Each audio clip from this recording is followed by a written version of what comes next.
Saya ingin ajak para jamaah semua bahwa kita tidak bisa melihat negara ini dalam keadaan yang biasa saja. Banyak yang tidak masuk akal. Apalagi ada rencana pemindahan ibu kota.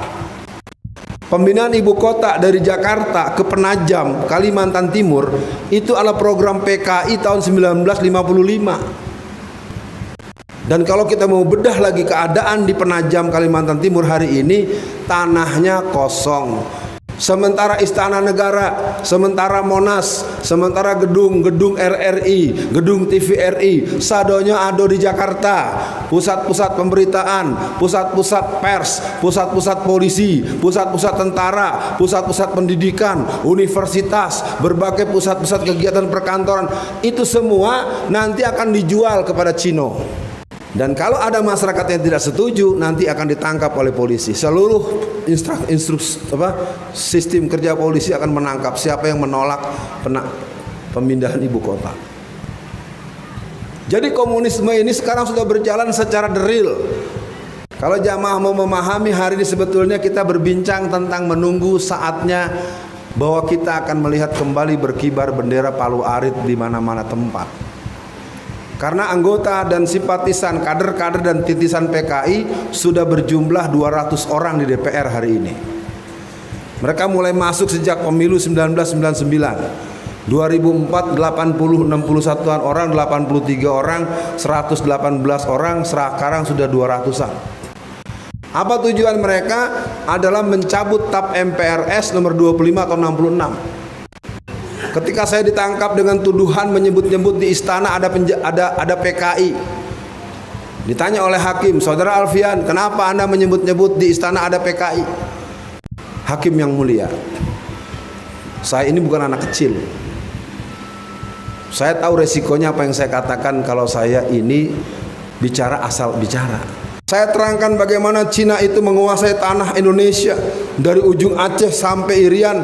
70% lebih sertifikat tanah Indonesia sudah di tangan para pengusaha dan para orang-orang Cina.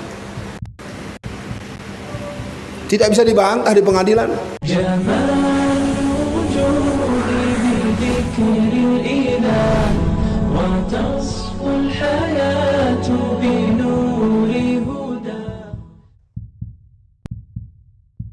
Assalamualaikum warahmatullahi wabarakatuh. Kita akan awali dulu tentang perjalanan saya selama 29 bulan dalam penjara. Saya di penjara sebagai narasumber resmi di Angkatan Darat, di Kopassus, di Wantanas, di Kesbangprov, Kesbangda, Pemda, seluruh Indonesia. Bisakah para jamaah membayangkan narasumber resmi negara masuk penjara dengan tidak ada alasan yang jelas? Sampai hari ini ada sekitar 2000 orang yang masih mendekam dalam penjara. Baru dengar ya Pak ya. Ini negara sebetulnya sudah sampai kepada titik sebagai negara praktikal komunis ya. Ini negara praktek komunis. Kalau kita ambil mundur, di musim Pilpres kemarin ada mati sekitar 700 orang. Apakah ibu-ibu dan bapak-bapak ada mendengar 700 orang petugas KPPS yang mati? Tiba di 700 orang mati, ndak boleh ada kita tahu siapa, kenapa, di mana, apa sebab. Visum ndak boleh, otopsi ndak boleh. Tiba ada anjing mati, polisi konferensi pers. Ya, kasus di Sentul Bogor. Satu hari ada seorang padusi membawa anjing ya, kalau orang meninjau itu anjing ya. Nah, dan menyebutnya anjing. Pokoknya binatangnya anjing lah ya. Anjing ini dibawa ke dalam masjid. Lalu pengurus masjidnya marah. Lalu si perempuan ini marah lagi. Kemudian anjingnya entah kenapa mati. 3-4 hari kemudian polisi mengadakan konferensi pers. Para wartawan yang berbahagia, pada hari ini kita berduka telah mati seekor anjing, maka kita harus menyatakan penyelidikan yang mendalam. Apa sebab anjing ini mati? Anjing mati sebabnya apa? Kita perlu melakukan penyelidikan dengan operasi medis yang mendalam agar kita tidak kehilangan peri kebinatangan.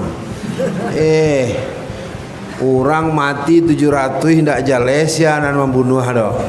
Kalau ada nan bertanya-tanya siapa nan membuat mati 700 orang ditangkap. Nah, Ustadz Rahmat Baikuni itu lebih dari 10 jam diinterogasi di kepolisian karena ia mengatakan bahwa yang mati itu diracun. Bukan saya yang bicara, Ustadz Rahmat Baikuni bicara begitu dalam sebuah ceramah. Besoknya ditangkap polisi. Di negeri ini kita memang kehilangan akal sehat. Ada orang naik Honda ndak pakai helm, tapi tiba mencangkuang di pematang sawah pakai helm. Dan mengerti mulai ketawa-ketawa tuh. Hujanlah berhenti, pakailah jas hujan. Nggak ada hujan, pakai jas hujan bapayung pulo. Itulah presiden apa tuh? Maksudnya apa ini? Negeri ini memang udah gawat. Kalau jamaah mau memahami hari ini, sebetulnya kita berbincang tentang menunggu saatnya bahwa kita akan melihat kembali berkibar bendera Palu Arit di mana-mana tempat. Karena anggota dan simpatisan, kader-kader dan titisan PKI sudah berjumlah 200 orang di DPR hari ini. Mereka mulai masuk sejak pemilu 1999. 2004 80 61-an orang, 83 orang, 118 orang, sekarang sudah 200-an. Apa tujuan mereka? Adalah mencabut TAP MPRS nomor 25 atau 66. Sayangnya pemahaman seperti ini dianggap soal sederhana. Saya ingin ajak para jamaah semua bahwa kita tidak bisa melihat negara ini dalam keadaan yang biasa saja. Banyak yang tidak masuk akal. Apalagi ada rencana pemindahan ibu kota. Pemindahan ibu kota dari Jakarta ke Penajam, Kalimantan Timur, itu adalah program PKI tahun 1955. Dan kalau kita mau bedah lagi keadaan di Penajam, Kalimantan Timur hari ini, tanahnya kosong. Alun ado apa-apa, alun ado gedung, banjirnya sampai setinggi langit-langit rumah.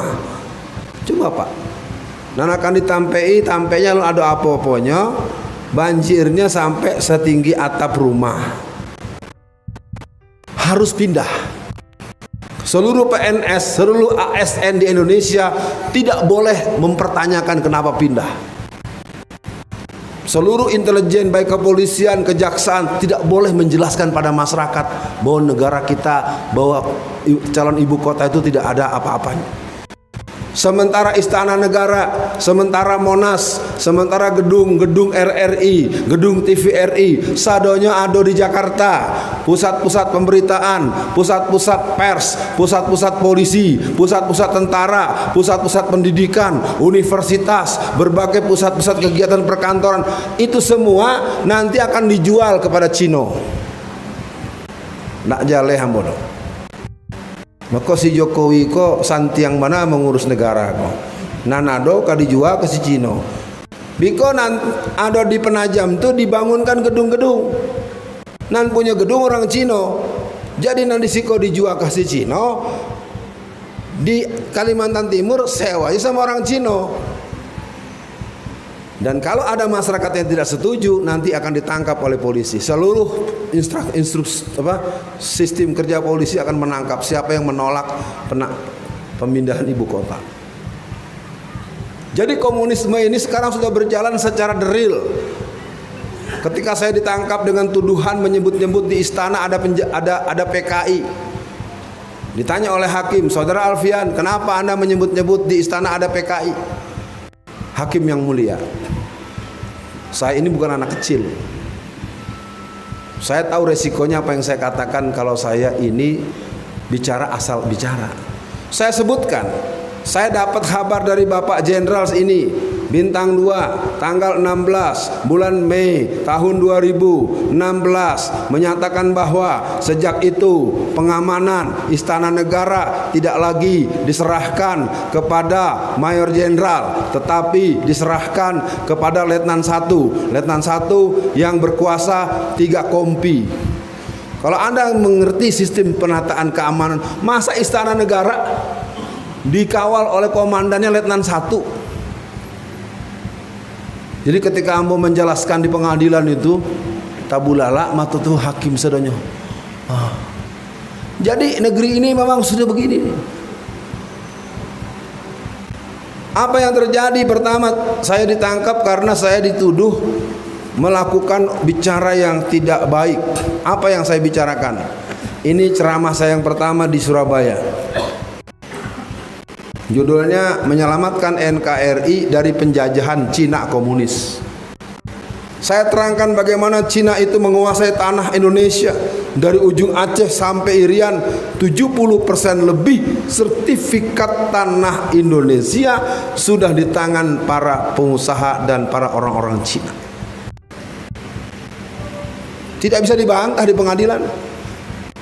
Nah, akhirnya setelah terjadi proses persidangan sejak tanggal 16 Agustus, 23 Agustus, 30 Agustus, tiba di saat pembacaan putusan sela.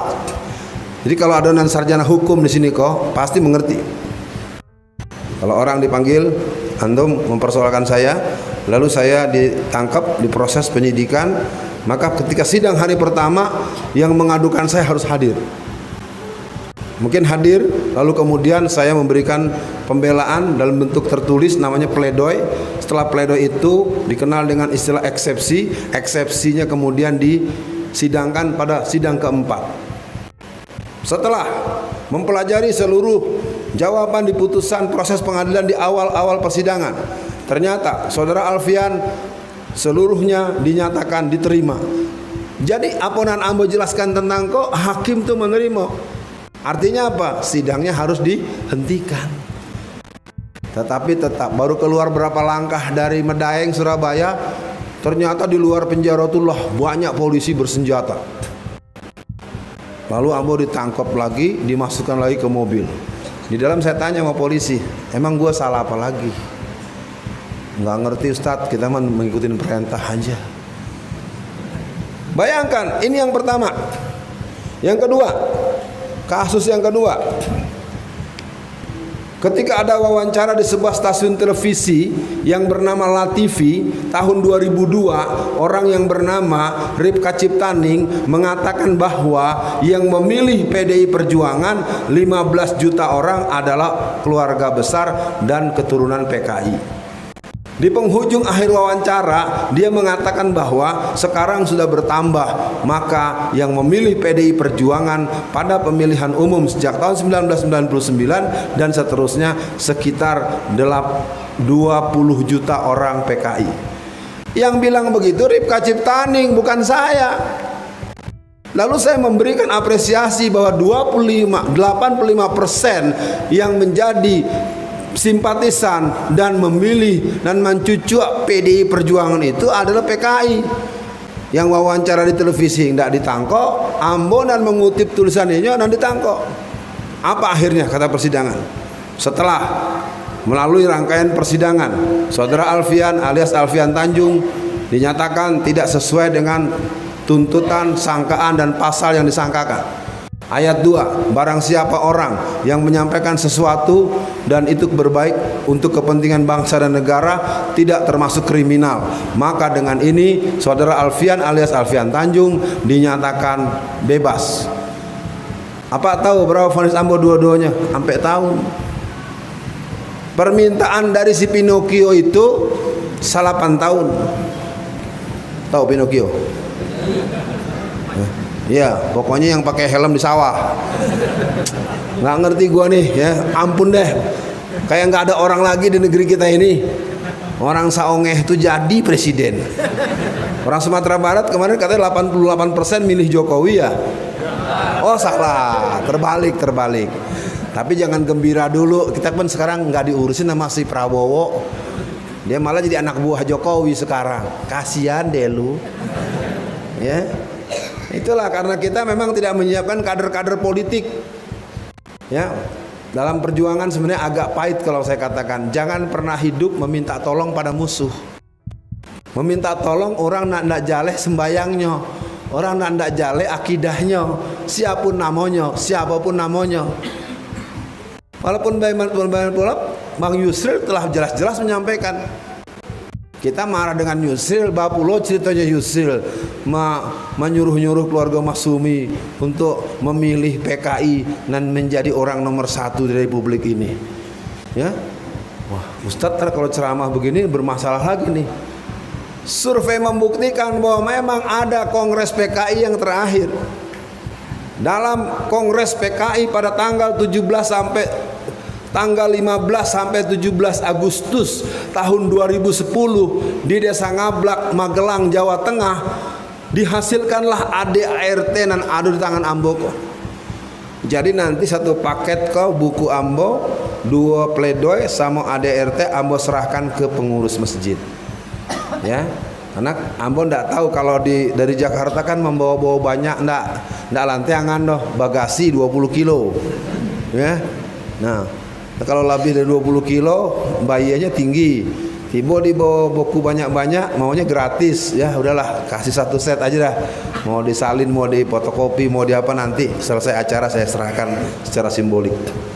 Artinya apa? Nggak mungkin ada ADART kalau nggak ada pertemuan berskala nasional. Jadi kesimpulannya PKI sudah ada atau belum ada? Masih ada. Lalu masalahnya apa, Ustaz? 700 orang itu kan per pilpres. Ayo kita tarik awal 2018. 2018 sejak bulan Januari sampai Februari ada 41 ustadz dan guru-guru mengaji kita dari ujung Aceh sampai Tangerang Selatan. Adonan talingonya digunting. Adonan bibirnya itu dibelah jo pisau pak ini kalau tukang daging yang di pasar tuh. Setiap orang-orang nan babesa itu seperti itu, selalu polisi cepat-cepat mengatakan dia orang gila. Coba kita bandingkan saja, seminggu lalu ada sebuah masjid di Minahasa diserbu oleh pemuda gereja sampai hancur masjid itu atau musola itu, tempat sholat orang Islam itu. Dengan cepat polisi memanggil para ulama agar memberikan maaf. Coba kalau gereja yang dihancurin, nan babue 2 orang, nan ditangkap 60 orang. Ya, jadi segala pemahaman buat para jamaah semua. Hari ini ada yang aneh. Kita ini umat mayoritas tetapi dipaksa untuk membenci agama kita sendiri. Kita umat mayoritas tapi dipaksa untuk membenci ulama, mencintai hal-hal yang dilarang oleh Allah. Benteng pertahanan umat Islam sebetulnya semakin kuat. Oleh karena itu maka muncullah sekarang ada kerajaan Sunda. Ada kerajaan itu tandanya adonan merancang agar bangsa kita ini sebetulnya kehilangan orientasi tata negara.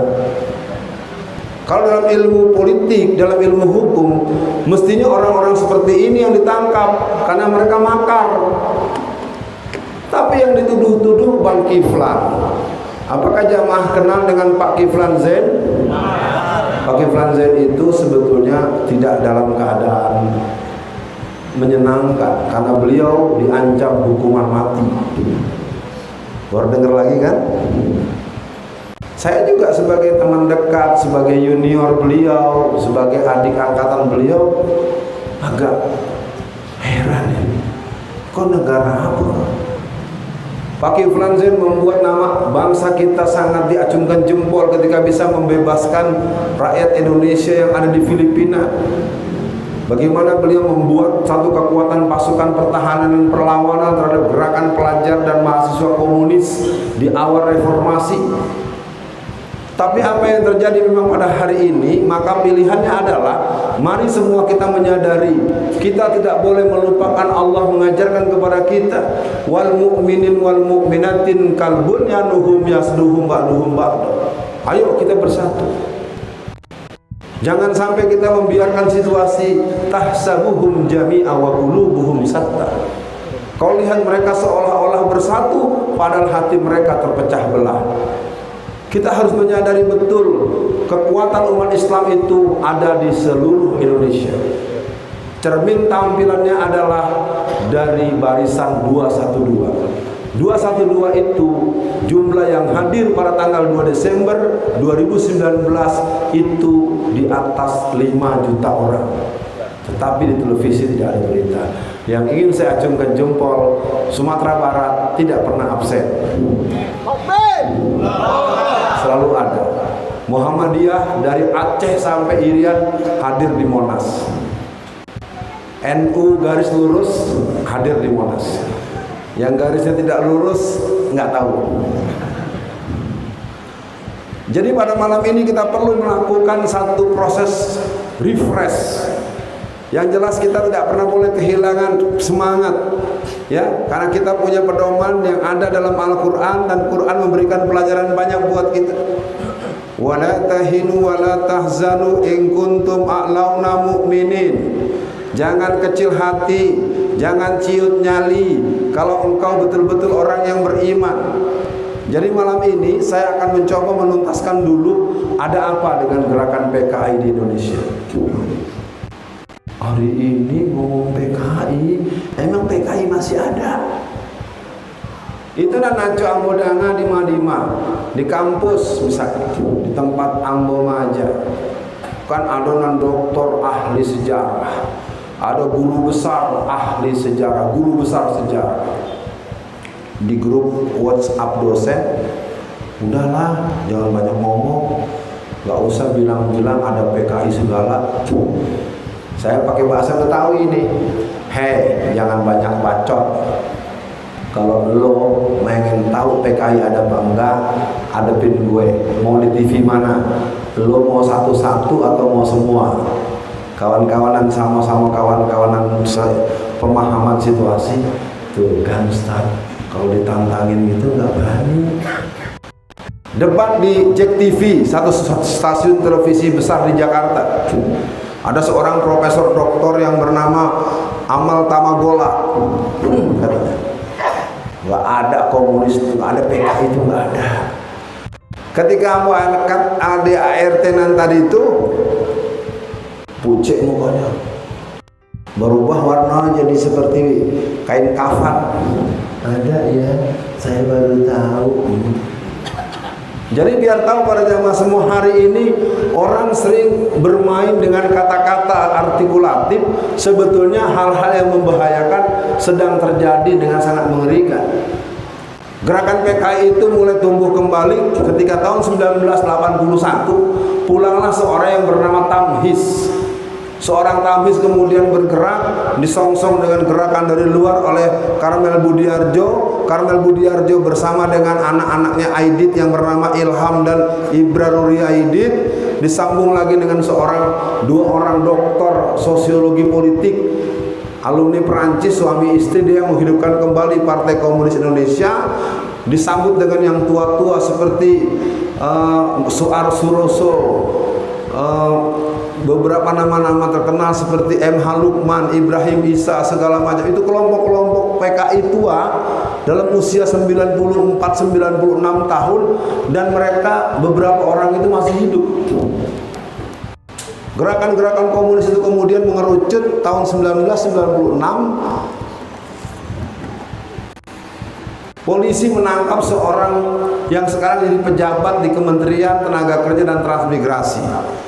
Namanya Dita Indahsari. Pada pemilu kemarin jadi caleg di DPR RI, caleg dapil, saya nggak hafal dapilnya, di Sumatera Utara dari Partai Kebangkitan Bangsa. Namanya Dita Indahsari.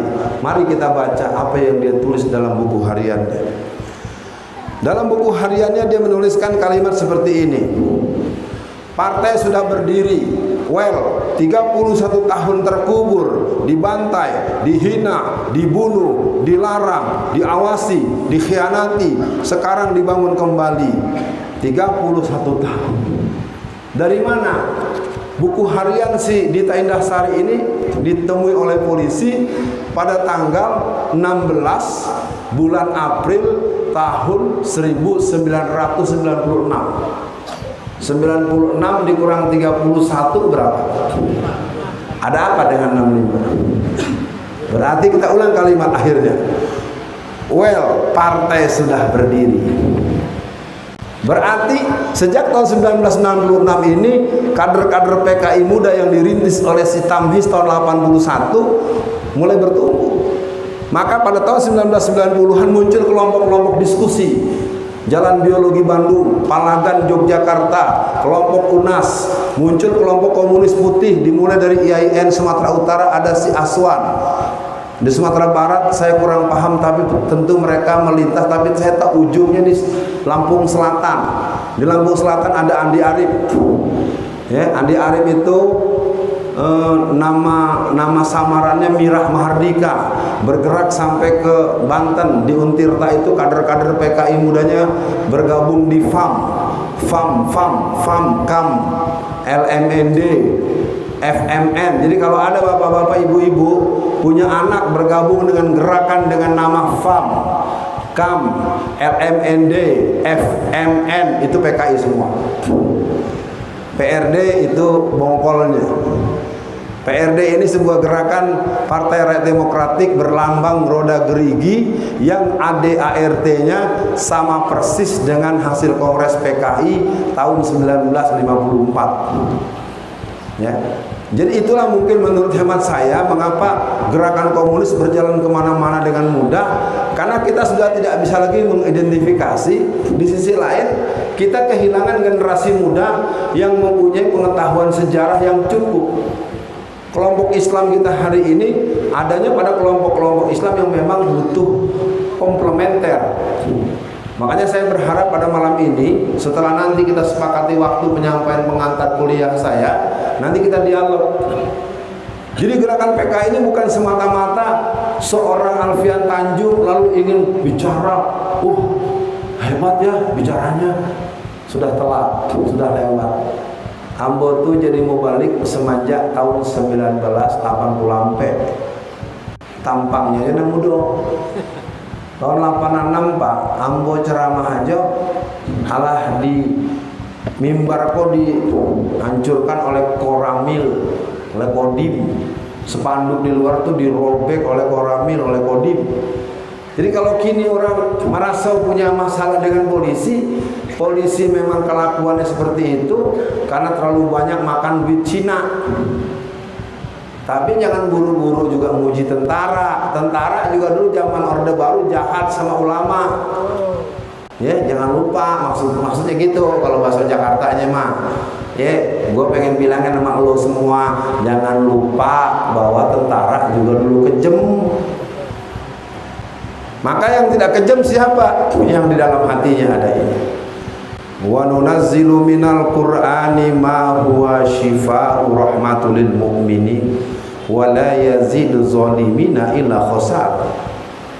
Artinya kalau Quran bersemayam di hati seorang muslim, apakah dia seorang pengurus masjid, apakah dia seorang ASN, apakah dia seorang polisi, apakah dia seorang tentara, apapun dia seperti apapun, kita memang akan melihat.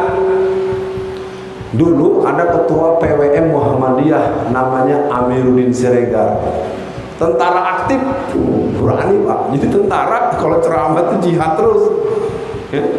Polisi juga ada, tapi biasanya polisi dan tentara yang jiwa agamanya kuat biasanya rumahnya nggak bagus, mobilnya pun biasa-biasa saja. Nah kalau komandan polsek rumahnya seperti istana, mobilnya sampai 5, itu pasti kalau nggak ada hubungan dengan bandar narkoba pasti jadi backing titik-titik. Oh saya nggak mau fitnah, bukan fitnah itu, survei membuktikan. Ya, jadi kalau ada aparat-aparat di tingkat polsek rumahnya candu istana, mesti dia jadi bagian belakang dari gerakan-gerakan yang menimbulkan orang bisa punya uang banyak. Lalu bagaimana gerakan PKI berikut? Gerakan PKI berikutnya hari ini telah sampai kepada sebuah kenyataan kolektif. Karena sejak awal Orde Reformasi sebagai Orde Lama Jilid 2 diawali dengan menghapus pemutaran film G30 SPKI di televisi. Pak Ustadz, kemarin ada 30 September 2019 di televisi ada? Ya, cuma satu stasiun TV. Ya, filmnya tidak 3,5 jam. Karena film G30 SPKI yang asli 3,5 jam. Ya, gambar palu aritnya dibuat hablur. Ya, saya sebagai pakar PKI ingin mengatakan kita memang telah mengalami proses distorsi historik, the blend of historic.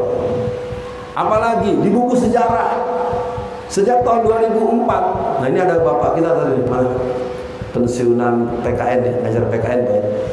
Di buku sejarah di seluruh Indonesia dari SD, SMP, SMA bahkan perguruan tinggi sejak tahun 2004 G30S tanpa PKI.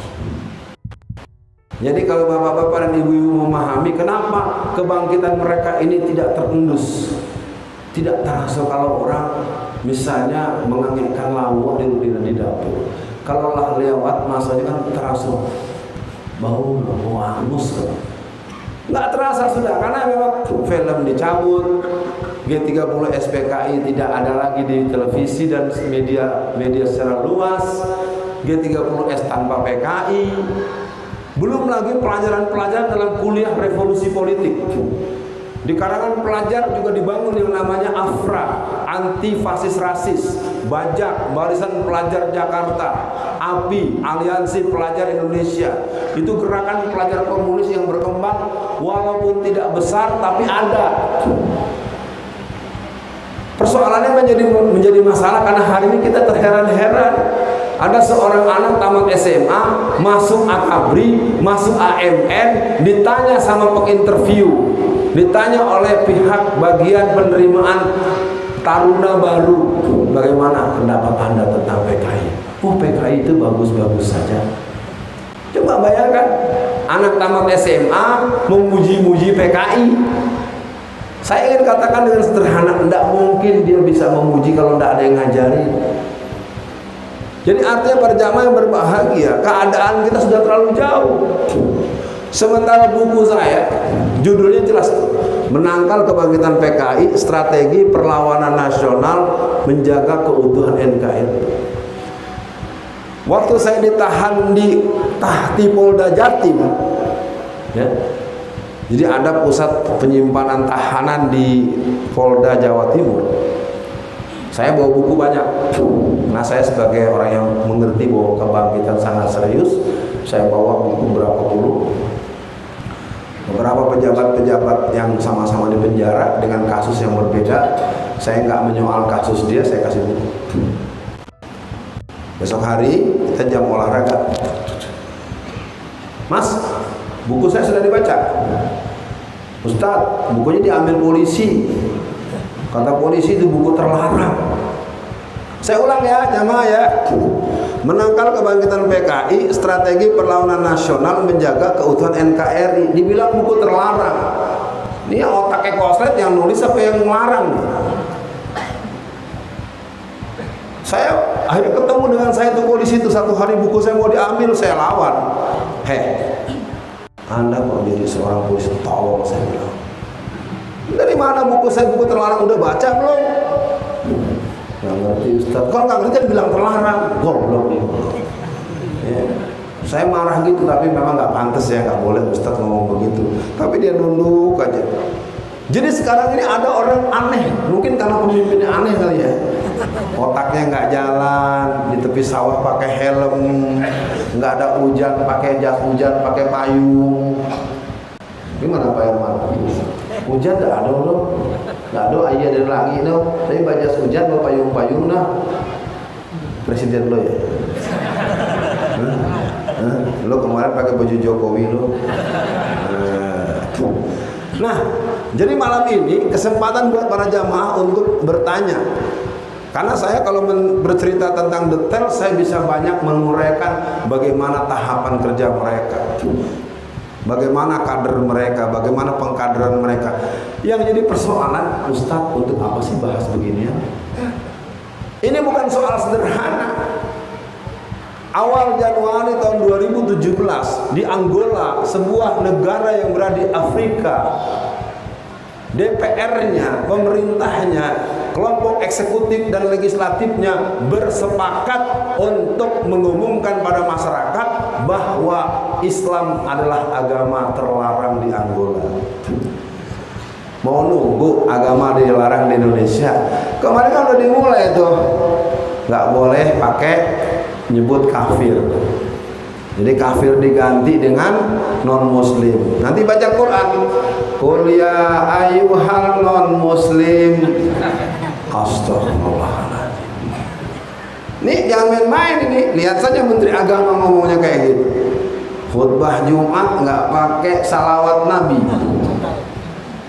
Nah, ini gimana urusannya? Bisa jadi Menteri Agama, bisa khotib Jumat, tapi rukun khutbahnya nggak bisa. Saya nggak tahu lagi, saya bukan orang yang lebih secara ilmu dalam konteks tafaqquh fiddin, tapi kan itu dasar-dasar sederhana. Nah, gerakan-gerakan mereka ini sekarang menguat, ditopang dengan kebangunan gerakan Syiah. Belum lagi keberadaan gerakan Brigade Yesus, Laskar Kristus, Laskar Bunda Maria, pasukan Kelawar Hitam, pasukan Super Ninja, dan pasukan Paulus. Jadi kemarin hari di perumahan Agape di Sulawesi Utara itu, penyerbuan kepada masjid itu yang memimpinnya itu perempuan. Bayangkan, perempuan menyerbu masjid, dia sebagai pemimpinnya, sebagai satu laskar. Sekarang kita tanya di sini, adakah perempuan yang siap berjihad bela Islam? Ada.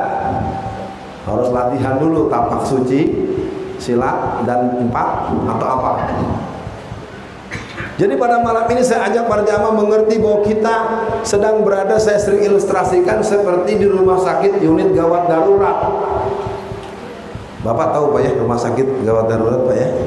Pernah tahu paling tidak ya? Jamaah yakin saya tahu. Kalau kita masuk unit gawat darurat, di dalam rumah sakit itu, di dalam bangsal itu ada orang yang tangannya patah, ada yang kepalanya pecah, ada yang matanya apa tuh melocot sih kalau bahasa Betawi itu ya, karena tertumbuk matanya. Ada yang perutnya robek. Sekarang saya tanya pada jamaah, kalau seorang dokter masuk ke dalam rumah sakit yang isinya pasien dengan berbagai keadaan yang begitu, apakah dia bilang, oh yang paling bermasalah adalah yang tangannya patah? Mudah-mudahan jamaah mengerti maksud saya. PKI bukan satu-satunya masalah di negeri kita, tapi jangan bilang PKI bukan masalah. Karena coba mendengar orang itu, siapa ustadznya? Alfian Tanjung. Paling PKI lagi. Ini ustadz PKI itu. Nah, jadi malam ini saya ingin ajak para jamaah, bapak-bapak, ibu-ibu terutama, baik yang kaum muda maupun yang tua. Kalau yang tua lain-lain. Hai Alfian, bara umuan bara gini. Jadi Pak, kalau orang yang tidak lahir pada zaman gerakan PKI 48, tahun PKI tahun 65, tidak boleh ngomong PKI. Sekarang sama saya tanya, ada berapa ustadz di sini? Tahu, tunjukin sama saya, ada berapa ustadz? Ada Ustadz Akil. Ustadz Akil pernah nggak diminta ceramah Maulid Nabi? Pasti pernah kan? Emang Pak Akil pernah hidup zaman Nabi? Masuk nggak? Maksudnya begini, jangan ngomong PKI karena saya tidak ada di zaman PKI itu terjadi, lalu saya dibilang nggak boleh ngomong.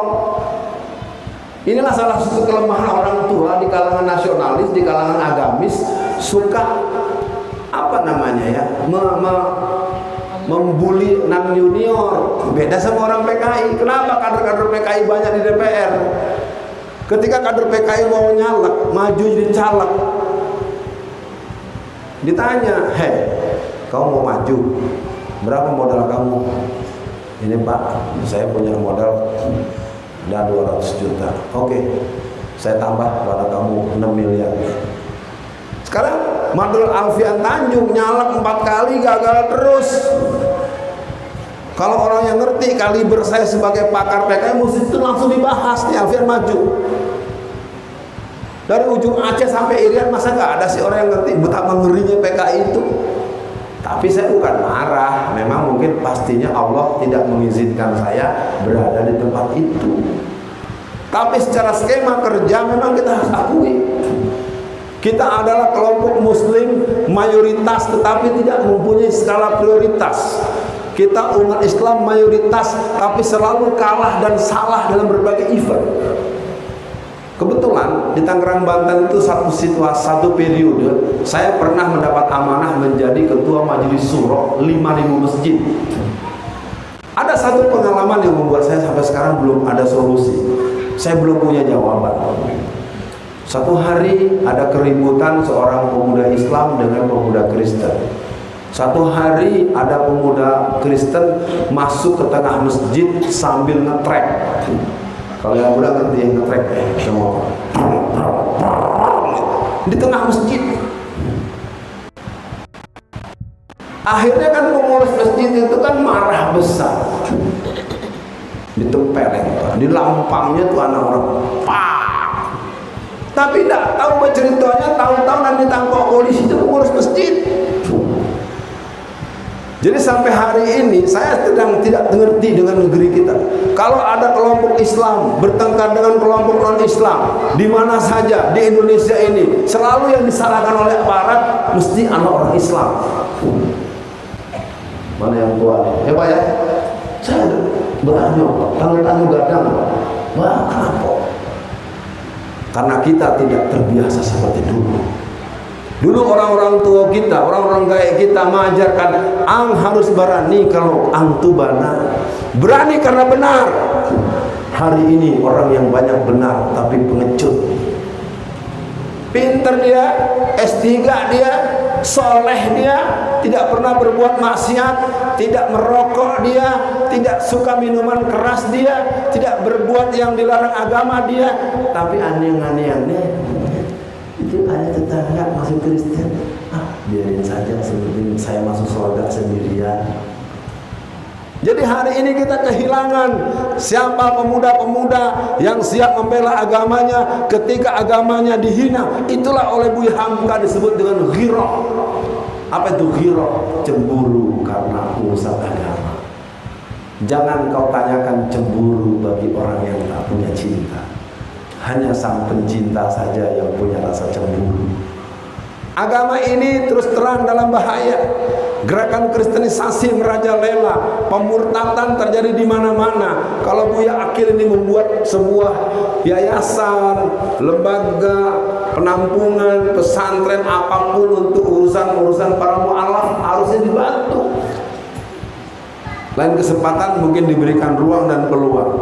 Jadi malam ini saya hanya ingin menegaskan PKI sebagai istilah banyak para sastrawan di negeri kita. Api itu sudah di depan rumah kita. Berkobar api di depan rumahmu. Apakah engkau hanya akan bilang, ada api? Mohon tertangkap maksud saya. Gerakan ini terlalu jauh. Pelarangan, penangkapan, dan membuat kita tidak sanggup bergerak. Mahkamah Konstitusi telah membolehkan laki-laki menikah dengan laki-laki. Terus terang saja. Korbannya adalah bapak kita, sama-sama rawa juga, Bang Patrialis Akbar. Inyo adalah salah satu hakim konstitusi. Sewaktu ia termasuk orang yang menolak untuk dimasukkannya pembolehan menikah laki-laki dengan laki-laki. Buahnya satu kita lihat kasus di London, si Reinhard Sinaga. Ada mendengar itu berjamaah? Ibu ada mendengar? Reinhard Sinaga itu telah melakukan pemerkosaan kepada anak laki-laki yang remaja, yang belia, yang muda, yang SMA, yang mahasiswa kelompok baru. 194 orang. Pemerintah Inggris sangat kecewa. Itulah dia putra Pancasila, Reinhard Sinaga. Ya. Sekarang jamaah mengerti bahwa hari ini negara kita sedang menunggu melihat buahnya. Di mana-mana kita melihat keadaan. Belum lagi kalau kita buka bab narkoba. Narkoba sekarang dalam pengalaman saya 29 bulan dalam penjara, setiap tahun itu masuk 250 ton. Pak, 250 ton. Setiap tahun. Utang maksudnya lewat mana? Maksudnya resmi. Yang kawal seragam coklat, yang nerima seragam biru, yang pegang senjata seragam hijau, yang ngomong ditangkap. Jadi kalau mau tahu negeri ini dirusak oleh, kalau kata pepatah tuh paga makan tanaman. Jadi para jamaah yang berbahagia, negeri ini memang sudah hampir tenggelam. Tak salah ucapan Pak Prabowo beberapa waktu yang lalu. Tapi kita punya Allah. Kita tidak akan pernah melihat perjalanan itu, bahwa dulu Belanda punya mau apa-apa, tapi Belanda tetap tidak bisa pergi dalam keadaan memberikan benih-benih Kristen, tidak bisa. 350 tahun kita dijajah, tapi ketika kita merdeka pada tanggal 9 bulan Ramadan tahun 1369 Hijriah, hari Jumat jam 10 pagi, kita merdeka masih 90% Muslim. Justru warga muslim kita berkurang setelah G30 SPKI, karena sejak tahun 1967 sampai 1971 sebanyak 7 juta orang-orang muslim yang jadi kader PKI, yang jadi pengurus PKI, yang jadi simpatisan PKI dengan sukarela pindah agama kepada Kristen. Makanya kepanggilan PKI hari ini tidak ada lagi satuan aksi dari kelompok Kristen. Kalau dulu ada Kosmas Batubara, ada Harican Silalahi, ada GMKI, ada GMKI. Sekarang HMI-nya aja nggak kelihatan, PII-nya aja entah kemana. Saya yakin di ruangan ini ada yang dulu pernah di PII kan, pelajar Islam Indonesia. Siapa yang pernah di PII dulu? Nggak ada. Anda ya, Bapak pernah PII Pak ya? Bapak pernah juga ya? Kalau anak PII itu pasti punya ikrar bahwa kami para kader pelajar Islam Indonesia senantiasa akan membela kepentingan Islam dan umat Islam dalam situasi dan tempat dan keadaan yang bagaimanapun juga. Betul Pak? Sekarang anak PII-nya mana? HMI-nya mana? Jadi kita hari ini kehilangan generasi muda yang lahir dari perut daripada pergerakan umat Islam. Kalau saya menganjurkan, mari kita tarik saja garis benang hijaunya. Malam ini saya coba jedakan karena jam 8:30 sudah lewat.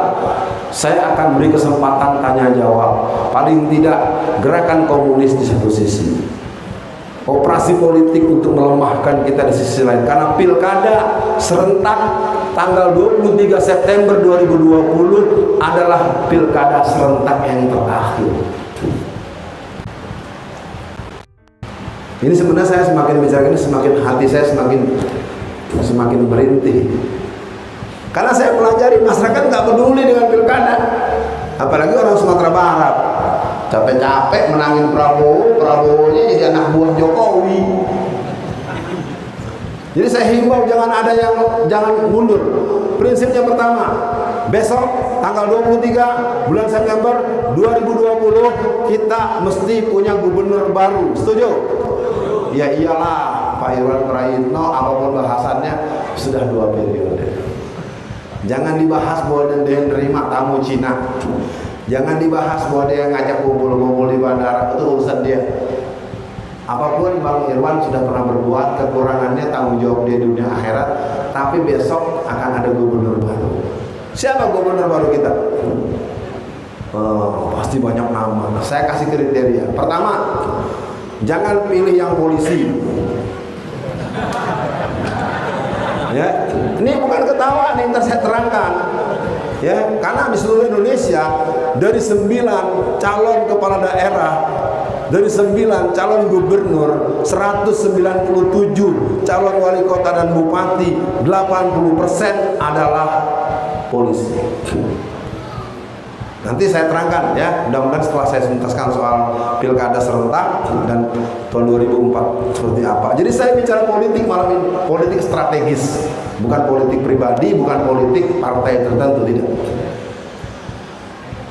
Pemilu 2024 itu selesai. Yang akan jadi presiden, semoga analisa saya keliru, yang akan jadi presiden adalah Tito Karnavian. Mudah-mudahan saya salah. Mari kita lihat. Coba jamaah jawab sekarang. Siapa ketua Pindad, direktur Pindad? Polisi apa tentara? Siapa pemimpin BNN? Siapa pemimpin Bulog? Siapa pemimpin PSSI? Siapa pemimpin Bea Cukai? Ya? Iya, sedonyo BNPT. Jadi Anda harus tahu, kalau dalam teori komunis, ini kan saya 30 tahun ya, jadi riset kualitatif PKI. Ketika polisi mengambil peran-peran strategis di semua pusat-pusat pemerintahan, itu pertanda negara tersebut sedang menunggu khatam menjadi negara komunis. Tahu kalau mau ngerti. Jadi bukan saya ingin ketawa-ketawa, ini udah was-was kita.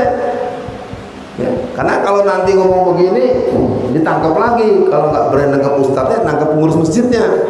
Mana yang mau ditangkap? Biasanya begitu pengalaman saya gitu.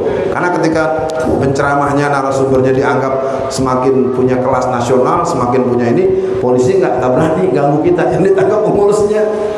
Ya, kita doakan tidak ada yang ditangkap. Semoga Allah berikan sejarah buat kita semua. Oke, kita selesaikan dulu sebab polisi ini. Sekarang pilkada masih sekitar 4 sampai 6 bulan atau 8 bulan. 80% calon dari gubernur, wali kota dan bupati adalah polisi. Siapa menteri dalam negerinya? Iya, nama tak dulu lah, polisi kan. Kalau pilkada serentak terakhir tahun 2020, maka calon-calon dan kemudian gubernur, wali kota, bupati yang masa periodenya berakhir tahun 2021, tahun 2022, tahun 2023, maka tidak ada lagi pemilihan, maka diambillah PLT. PLT itu pejabat sementara, ditentukannya oleh Menteri Dalam Negeri. Paham nggak saudara? Berarti nanti yang ikut pilkada serentak 80% polisi, PLT di sini adalah orang-orangnya polisi. Nanti pilkada ke pilpres serentak 2024 calonnya Tito Karnavian bisa menang nggak? Saya sih tidak mendoakan, cuma mau membaca aja secara analisa politik. Jangan main-main, kita boleh bangga dengan Anies Baswedan. Betul, saya juga bangga. Ini bicara fakta dalam konteks penggenggaman jaringan kekuasaan. Makanya caranya adalah besok kita Sumatera Barat, saya mohon pahami dulu. Yang pertama, tidak polisi. Saya terang-terangan dulu, karena ini adalah benih jaringan komunis di seluruh dunia. Di Rusia ada NKVD, jaringan polisi rahasia. Jadi polisi itu memang begitu permainannya. Lah kalau mau kita balikin, masa polisi aktif nyalon itu udah melanggar undang-undang, Pak. Tapi kita nggak boleh nanya, Anda ini wasit atau pemain? Ya, nanti kalau begitu kejadiannya, sementara di DPR sudah 200 orang anggota DPR yang simpatisan, titisan dan kader PKI. Bisa nggak terbayang bahwa ada peraturan yang melarang PKI yang bernama TAP MPRS nomor 25 tahun 66. Apabila nanti anggota DPR bersepakat, bermusyawarah untuk mencabut TAP MPRS nomor 25 tahun 66, apa akibatnya? Makanya ini nggak berkurang, Pak. Kalau nanti legal, dia nanti akan berbuat. Mari kita lihat analisa 3. Apabila TAP MPRS yang merupakan ketentuan yang berbadan hukum kuat, yang berkekuatan hukum tetap, hasil sidang MPRS tahun 1965-66 yang dikeluarkan tanggal 5 Juli tahun 1966 yang menegaskan bahwa PKI terlarang. Kemudian TAP ini dicabut.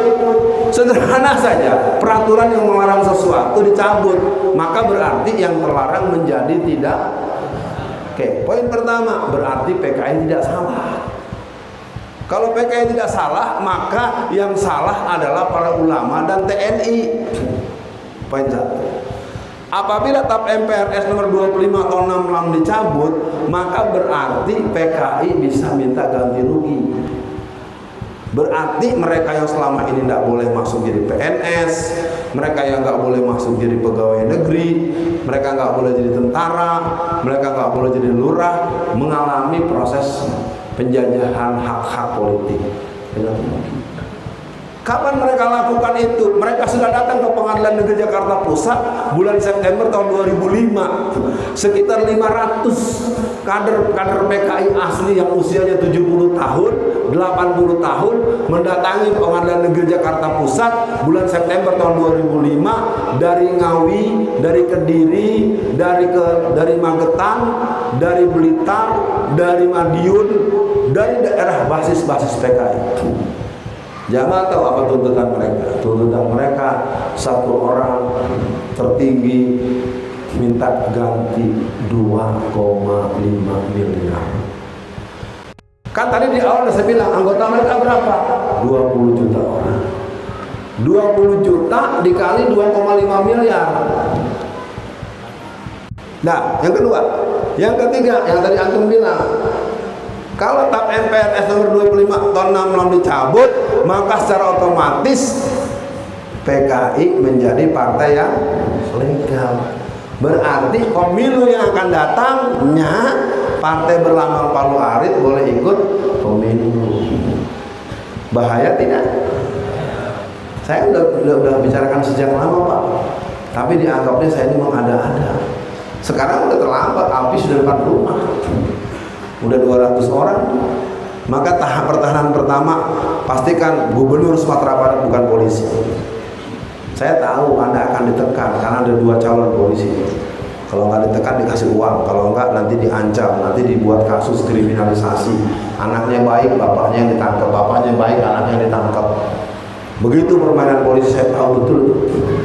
Saya punya kawan jenderal polisi yang soleh, namanya Jenderal Fulan, saya nggak sebut nama. Anti narkoba, berani. Pokoknya dia tangkap berantas 1 hari, anaknya diculik. Bayangkan jenderal polisi anaknya diculik. Anak gadis mahasiswa semester 5 diculik, tidak diganggu, tidak diperkosa, tidak dilukai, tidak apa. Cuma ditangkap, diculik, dibawa, disembunyikan ketika dia berangkat kuliah jam 6:30 pagi. Selama jam 6:30 pagi, dia biasa pulang sekitar jam 4, jam 4:30 sore. Selama antara jam 7-an sampai jam 4-an itu, anak gadis itu disuntikan narkoba dosis 5 kali dosis.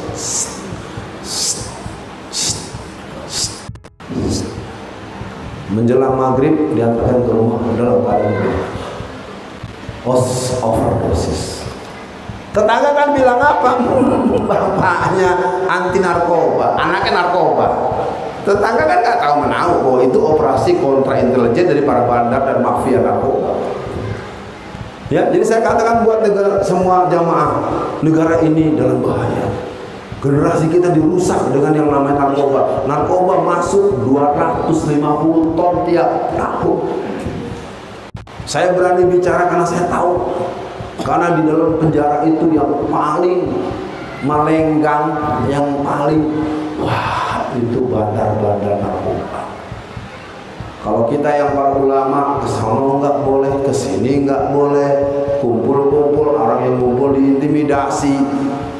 Ya, saya di penjara itu mengalami situasi tempat kerjaan. Saya paling nulis, baca, melancarkan, menambah hafalan semampu saya. Memang ada beberapa buku-buku saya yang belum terbit tapi sudah selesai saya buat. Sekian dulu.